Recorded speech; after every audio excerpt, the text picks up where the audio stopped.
There was some confusion as to when twilight actually is. And the reason why this is important is because in Exodus 12:6, it says, take care of them, the lamb, the Passover lamb, until the 14th day of the month, when all the members of the community of Israel must slaughter them at twilight. And then again, this command is given in Leviticus 23:5. The Lord's Passover begins at twilight on the 14th day of the first month.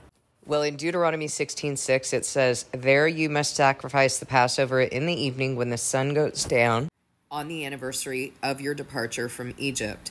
There are two things that we see in this passage. Number one, that twilight is defined as when the sun goes down. Number two, that the anniversary that God is talking about, a yearly anniversary, actually takes place on the day before.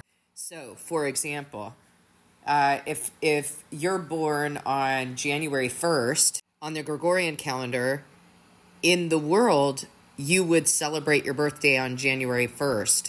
But when God says that there's an anniversary, technically, the year anniversary of something is going to occur the day before. Because otherwise, if you're observing something on the same date every year, that's actually a year and a day. If I were to tell you to map out a year for me, you would, on the Gregorian calendar, you might say, well, January 1st to December 31st. If you say January 1st to January 1st, that's a year and a day, right? That's not 365 days, that's 366. So you can see that God is defining a year as that date, and then a year later, the date that occurs before that day. So his year would be Nisan 1, or Aviv or Abib 1 to Adar 30.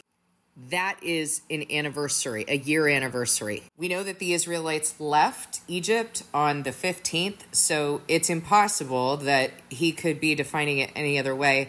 We see it again in Joshua, that he brings the people into the land on the 14th, on the Passover, or first day of Passover, 40 years to the day that he brought them out of Egypt. They observed the Passover. They continued to eat the manna until the last day of the Passover on the 21st. And on the 22nd was the offering of first fruits. The manna stopped, and they ate the produce of the land of Canaan. Okay, let's take a look at a couple of other contexts in Scripture. Exodus 29, verse 38. This is what you are to offer on the altar regularly each day, 2 lambs a year old. Offer one in the morning and the other at twilight. Exodus 30, Aaron must burn fragrant incense on the altar every morning when he tends the lamps. He must burn incense again when he lights the lamps at twilight, so incense will burn regularly before the Lord for the generations to come. Do not offer on this altar any other incense or burnt offering or grain offering, and do not pour a drink offering on it. Once a year, Aaron shall make atonement on its horns. This annual atonement must be made with the blood of the atoning sin offering for the generations to come. It is most holy to the Lord. Okay, so my daughter was trying to figure out when twilight is. Twilight is when the sun goes down. For some reason in Blue Letter Bible, it says that there is a morning twilight and there's an evening twilight. Okay, so we're going to take a look at that. I'm looking at Strong's H5399. The word is neshef. Okay, and indeed, I scrolled right down to one of the contexts, Job 7:4. When I lie down, I say, when shall I arise and the night be gone? And I am full of tossings to and fro until the dawning of the day. That's the same word as neshef.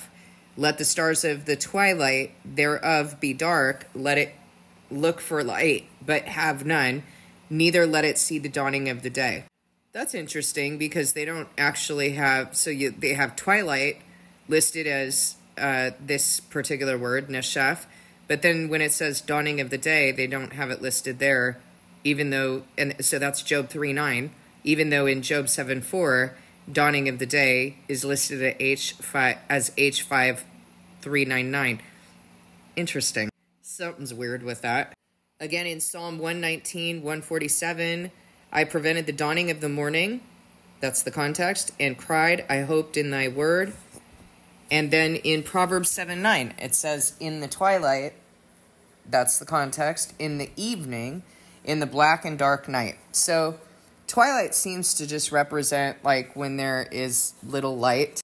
So there's that dawning of the day when there's just a little bit of light in the morning, or dawning of the morning. And there's also after the sun goes down. So there's a twilight in the morning and a twilight at night. The twilight that is being referred to with regard to sacrificing the lamb for Passover is happening at night when the sun goes down. We know that from Deuteronomy. I hope that clears it up. Please discern with God.